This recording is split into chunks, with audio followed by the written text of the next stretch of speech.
When our administration assumed office and reviewed the work already begun, we recognized the beginnings of a tremendous idea that could change the entire face of downtown Philadelphia. It was an idea that needed development, however. I suggested to the Planning Commission a 4-point program, a most important point of which was the renewal of Washington Square East. This is the oldest part of Philadelphia, the place where our city began and where our nation was founded. If any place in the world was worthy of being rescued from decay, this was it. The Commission's preliminary plans were excellent, so good, in fact, that they indicated concerted action by every segment of our community. Philadelphia has been most fortunate in having many public-spirited citizens with vigor and vision in every walk of life, who are ready to devote their time and energies to the improvement of their city. Shown an imaginative plan, but yet one capable of realization, they could readily see its potential impact upon the future of our city. Just one thing more was needed: a person of proven standing in the community, preferably a practical man of business, capable of translating the plans into reality. I therefore appointed as chairman of the City Planning Commission just such a man, Albert M. Greenfield. Renewal must begin in the heart of the city, on a large enough scale to give assurance that the character of Center City breathes life into the whole city, to get scope yet detail, to augment the fine commission staff, to look to the magnitude of the program, yet find answers to specific problems. We of the Planning Commission engaged 3 nationally established architects, Messrs. Roy Larson, Oscar Stoneroff, and Vincent Kling, to draw a new and extended plan, enlarging the earlier projection of renewal of the historic old city. While the work on the planning phase was in progress, as Commission Chairman, I invited the participation of the leadership of our business, our financial, and our cultural resources to form the Old Philadelphia Development Corporation, a non-profit organization of men dedicated to the rebirth and renewal of this great city. Their job, to speed the redevelopment process. To outline this extended plan, speaking for his colleagues and himself, is Oscar Stoneroff. Our assignment covered an area bordered by Broad Street, the Delaware River, Walnut Street, and South Street. And we divided this work among ourselves. Very early, we recognized the important relationship between Logan Square and Rittenhouse Square, with its surrounding residential neighborhood of the 18th and 19th century. And we felt a very strong connection between what we dubbed the Locust Street axis, between the residential neighborhood of Rittenhouse Square and the future residential neighborhood of Washington Square. Early in the assignment, we realized the importance of relating to an activity that had already begun, a scattered but significantly determined renewal effort by individual citizens. My particular contribution to this design was the integration of the old with the new along a very carefully drawn line of demolition. A small area close to Washington Square connected to a much larger one along the line of the river and Dock Street, seeking at this time a physical as well as a visual connection by way of a large opening under the proposed Delaware Expressway to a marina in the Delaware River. This was an early concept which developed into several variations later on. But one of the first steps in the realization of this redevelopment is now underway. The construction of Hopkinson House, a 36-story apartment building. Following the completion of this study, the Redevelopment Authority contracted to develop in more detail the plan for the eastern part of the Old City area. To present the role of the Redevelopment Authority for us is its chairman, Michael von Moschisker. To the Redevelopment Authority falls the responsibility to plan in detail the new use of an area, to acquire the land, clear off the blighted structures, and convey it to the redeveloper. The authority is also responsible for finding homes for the relocation of families displaced by urban renewal. Conservation, the selective clearance of neighborhoods that have begun to show signs of blight, is another vital part of our work.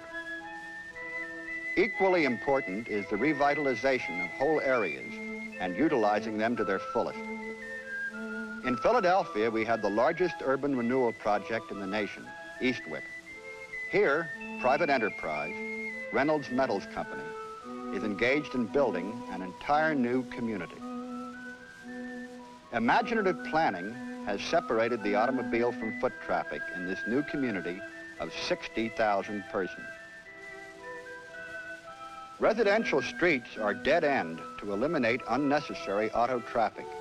Each street connects with a tree-lined pedestrian esplanade, which residents use to walk to schools, churches, parks, and shopping centers. Pedestrian bridges span main intersections.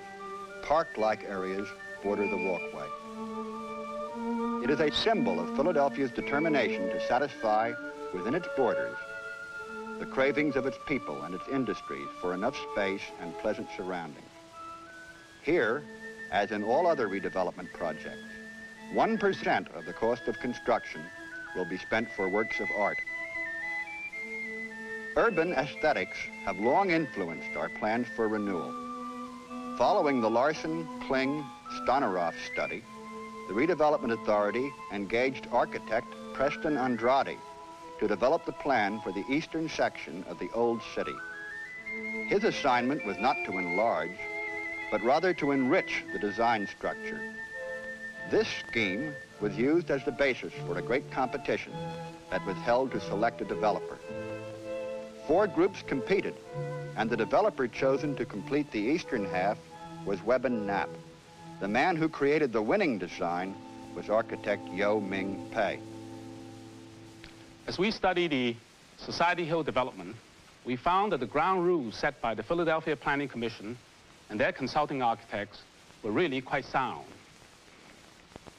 As the areas of agreement began to define themselves, we concur in the decision to use tiles instead of slabs. In this section of Philadelphia, we have a very unique silhouette, as determined by the slim towers of Independence Hall, St. Peter's Church, the Old Christ Church, and the Customs House. Our proposal defined the use of 5 towers, identical in design. The 3 towers in the easterly section will be set in a green and park-like setting. The north tower will be put on the axis of a historic building, the head house. The south tower is placed on axis with the new extension of Locust Street, which will be developed with the project. The third tower is arbitrarily placed on axis with the new group of residential square townhouses to the west. The other 2 towers near the already green Washington Square are in a paved setting of truly urban character. We find these 5 towers firmly in place, set by the influence of design structure impinging on the area from outside the site. In a project of this scope, the interaction of various groups is an important consideration. As certain problems evolved, we worked toward their solution with the Old Philadelphia Development Corporation and its Executive Vice President, John P. Robin. There is a natural temptation in public bodies, in civic groups and business organizations to achieve immediate results, to be expedient. In this particular job, however, we felt then and feel most strongly today that quality, excellence, superiority of design is essential to true success. So throughout this job, we have tried to make sure that the paid towers would be actually accomplished on the site as presented to us.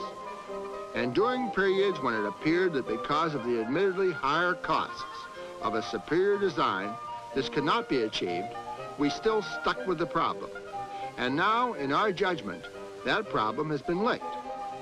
We find also that success in one project is the best guarantee of further success in projects still to come. The Department of Commerce, under the direction of Frederick R. Mann, proposed a recreation facility on the banks of the Delaware River in the downtown section and engaged the Ballinger firm of engineers and architect Robert L. Geddes to reestablish this area as a design element. In William Penn's original plan, the Delaware River was one of the great physical treasures of Philadelphia. Through the years, a series of finger-like piers replaced the pedestrian walkway. And in the familiar cycle, deterioration set in. As the result of a series of long-range public decisions, new cargo handling terminals have relocated the major port operation, and the original area can now be turned back to use as a public facility. Our problem was to propose to the city a framework for public action. The study was made a combined operation of an architect, engineer, economist team, and the result reflects a seamless process of decision. The first of the major public facilities gives a new visual edge to the city. A tree-lined promenade and a parking area along the riverbank. Connection to the city would occur at the foot of Market Street and also at the foot of Dock Street into Society Hill. The second public facility would be a boardwalk embarcadero, curving continuously for almost a mile along the edge of the Delaware River. With the provision of the promenade and the boardwalk, we felt that our cheapest land use would be open water and a series of water basins between certain piers that have remained in good structural condition. The piers that remain form the nucleus of clusters of activities to be developed by private builders and institutions. The most important of these will be a focus in the form of a tower marking the end of the major cross-axis of the city, Market Street.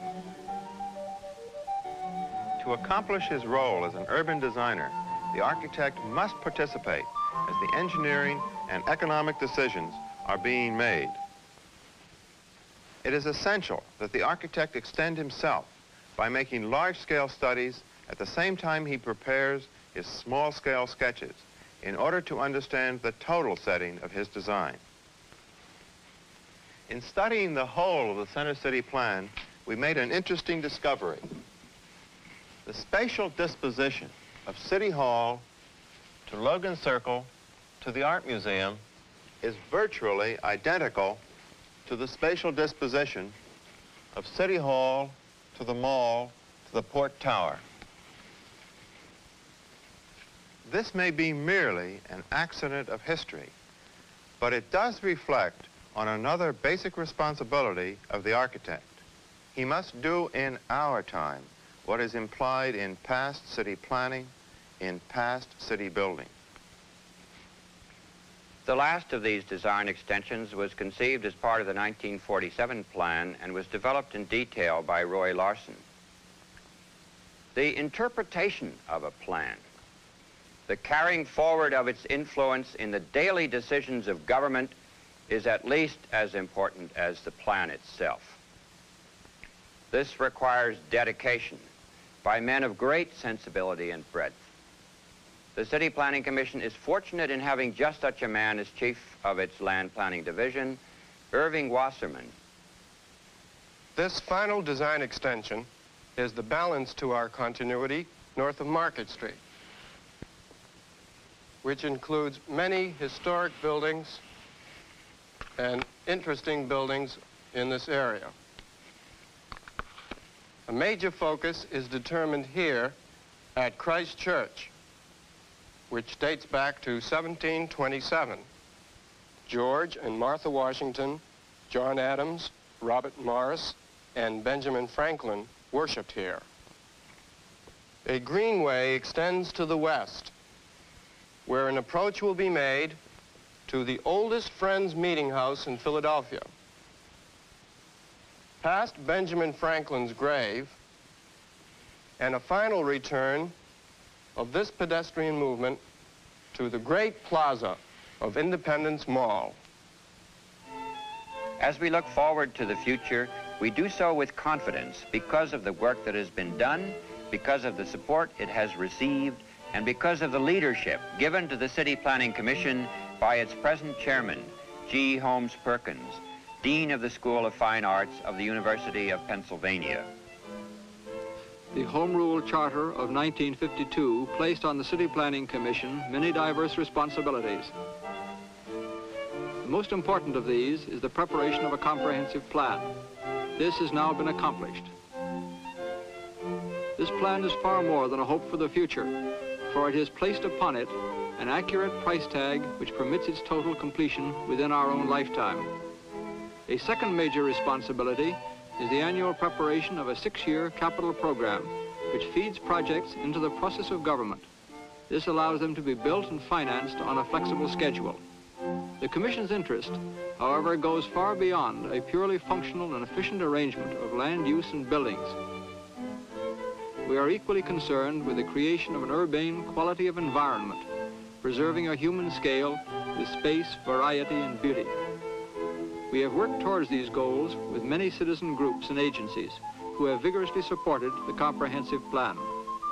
A noteworthy example of this vital cooperation is the Citizens Council on City Planning. To explain the function of this organization, let us hear from its executive director, Mr. Aaron Levine. We make every effort in Philadelphia to have the citizens participate in the actual planning and building of their city, stressing that human values must be preserved in large-scale operations. During the past 7 years, citizens have worked very closely with the City Planning Commission on the capital program, which is reviewed every year by citizen committees. To help the people of Philadelphia visualize the shape of the community in which they can live, work, and play, we have a permanent city planning exhibition, the Philadelphia Panorama. This exhibit is administered by the Board of Trade and Conventions. To detail the purpose of this project, here is the chairman, Lawrence M.C. Smith.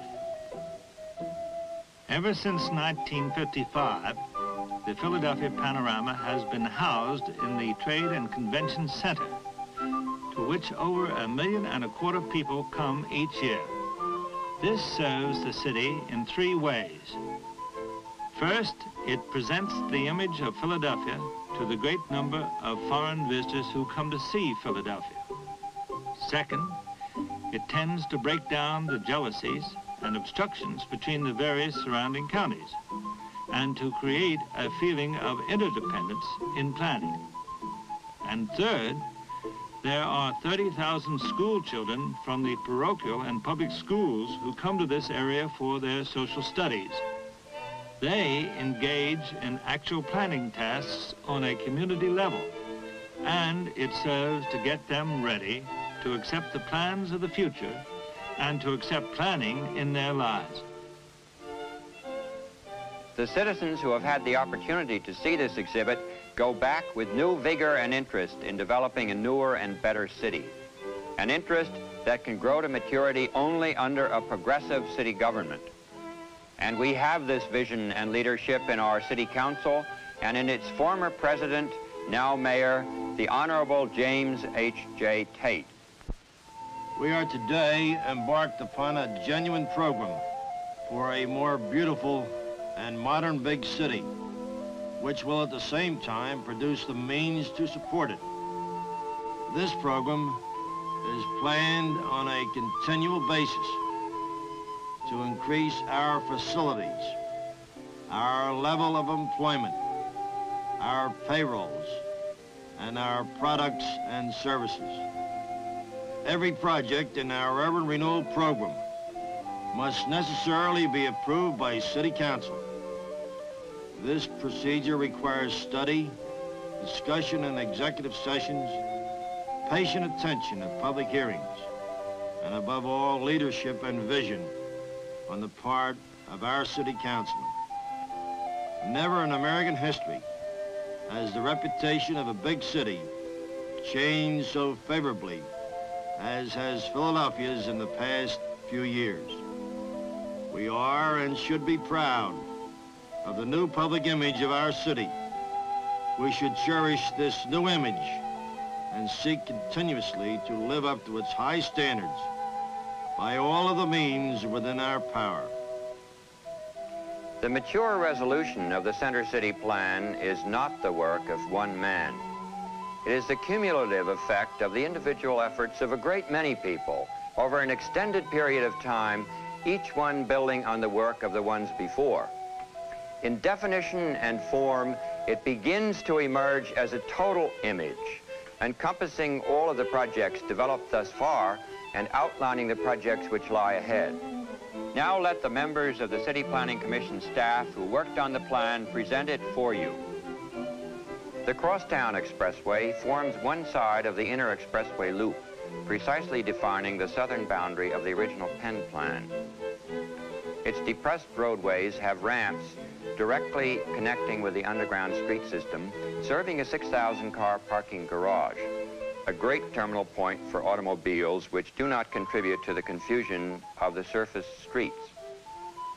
We treat the automobile as an honored guest and cater to its needs. The Delaware Expressway has been designed under the guidance of Street Commissioner David M. Smallwood in relation to the architectural requirements of the historic area. Above Society Hill, it connects with the Benjamin Franklin Bridge and continues to the north. The Schuylkill Expressway extends north along the west bank of the Schuylkill River, past 30th Street Station, connecting with the Vine Street Extension and proceeds north.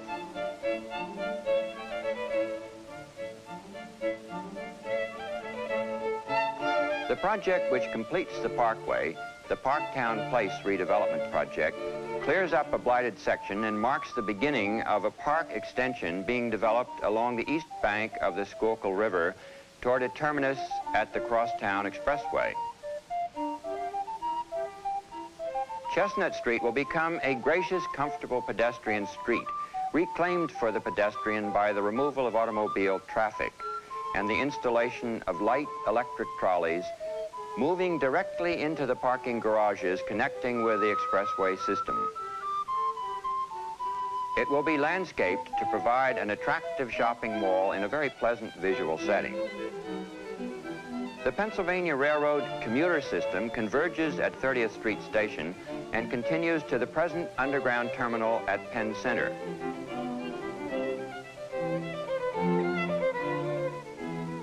The rail system is to be extended underground to a new lower-level commuter station in East Market Street. From here, the tracks curve north to join the Reading Railroad, fusing the two commuter systems into one. The expressway systems move in toward the completion of the inner loop, with special ramps moving directly to the north side of the longitudinal core, serving a 3,000-car parking garage and a bus loop one level above the street. Beneath Market Street, the subway stations open into a lower-level garden connected by a shop-line concourse with a commuter rail station to the north, a proper entrance to Center City. At the street level, the shops are set back under building arcades with landscaped esplanades before them. On the upper level is the shopping promenade, extending in an uninterrupted 3/4 of a mile above the street. Glass bridges leading into the second floors of the 5 department stores link their 7 million square feet of retail space into a single functioning unit, served by every major means of transportation. This comparatively small but intense project binds together all parts of the plan into a cohesive whole. It is the 3-dimensional system of space organization, a resolution of regional forces. This is not planning in the conventional sense, nor is it architecture. It is the form that should precede architecture, awaiting the designer's touch to bring it into life. The challenge to the architectural profession today is to prove that it is capable of designing an urban environment worth the price it costs. In order to do this, its individual practitioners will have to take a new view of their separate efforts, and the profession as a whole must take a new view of itself. We must train men who can think in terms of broad design structure and who can deal with design problems at the level of government. Without a central design idea as an organizing force, the individual efforts under urban renewal will lead to chaos. With a central design idea, the creative energies of individual architects will be stimulated to new heights, and the result will be truly architecture.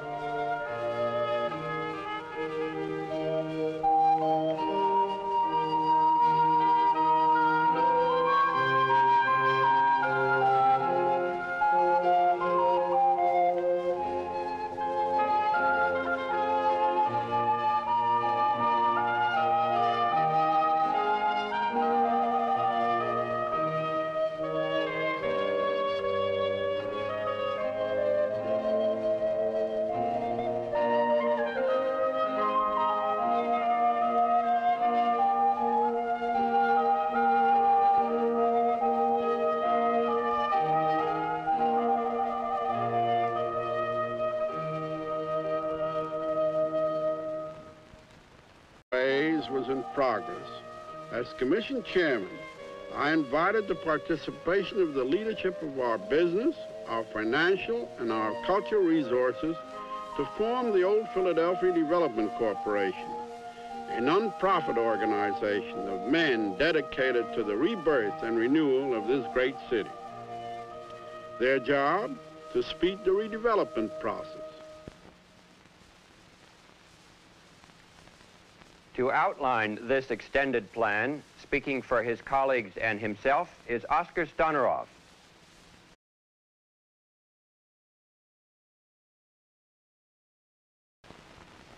When our administration assumed office and reviewed the work already begun, we recognized the beginnings of a tremendous idea that could change the entire face of downtown Philadelphia. It was an idea that needed development, however. I suggested to the Planning Commission a 4-point program, a most important point of which was the renewal of Washington Square East. This is the oldest part of Philadelphia, the place where our city began and where our nation was founded. If any place in the world was worthy of being rescued from decay, this was it. The Commission's preliminary plans were excellent, so good, in fact, that they indicated concerted action by every segment of our community. Philadelphia has been most fortunate in having many public-spirited citizens with vigor and vision in every walk of life, who are ready to devote their time and energies to the improvement of their city. shown an imaginative character of Center City breathes life into the whole city. To get scope yet detail, to augment the fine commission staff, to look to the magnitude of the program, yet find answers to specific problems. We of the Planning Commission engaged 3 nationally established architects, Messrs. Roy Larson, Oscar Stoneroff, and Vincent Kling, to draw a new and extended plan, enlarging the earlier projection of renewal of the historic old city. While the work on the planning planned, but yet one capable of realization, they could readily see its potential impact upon the future of our city.